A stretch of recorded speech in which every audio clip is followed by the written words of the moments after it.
जब भी कोई जानवर इस तरह की हरकत करने का सोचे, किसी बच्चे को अपने साथ ले जाने का सोचे, तो उसको पता हो कि बहुत सारी आंखें मुझे देख रही हैं और इन आंखों के साथ वो हाथ मेरे गले तक भी आ सकते हैं। मीर रजा के केस के बाद एक बात तो समझ में आ गई है कि पाकिस्तान में हमें हर चीज़ की रिस्पॉन्सिबिलिटी खुद लेनी होगी, क्योंकि अथॉरिटीज़ ना तो उसको सेफ प्लेस बनाएंगे और ना ही इंसिडेंट होने के बाद हमें इंसाफ देंगे।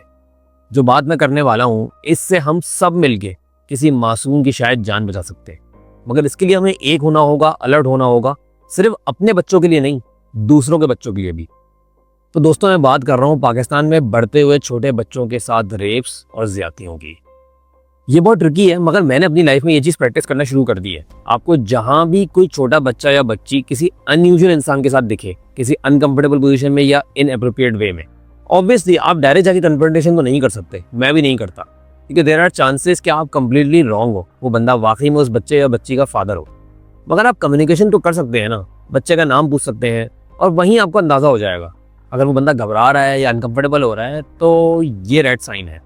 ये सब हमें बहुत अलर्ट होके और क्लियर ऑब्जर्वेशन के बाद करना होगा। मगर मैं चाहता हूँ कि हमारी सोसाइटी में ऐसा माहौल बन जाए कि जब भी कोई जानवर इस तरह की हरकत करने का सोचे, किसी बच्चे को अपने साथ ले जाने का सोचे,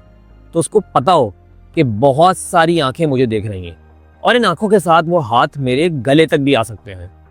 मैं ये नहीं कह रहा कि यही कॉन्क्रीट सोल्यूशन है। हम में से अगर लाखों, हजारों या 100 लोगों ने भी ये कर लिया और उनमें से अगर एक बच्चे की भी जान बचा ली, तो जस्ट इमेजिन, किसी फूल को खिलने से पहले मुरझाने से बचाया जा सकता है, किसी माँ को उस अजाब से गुजरने से बचाया जा सकता है। एट द सेम टाइम हमें अथॉरिटीज को भी पुश करना चाहिए कि वो अपने काम को ठीक से करें और ऐसे इंसिडेंट्स होने ही ना दें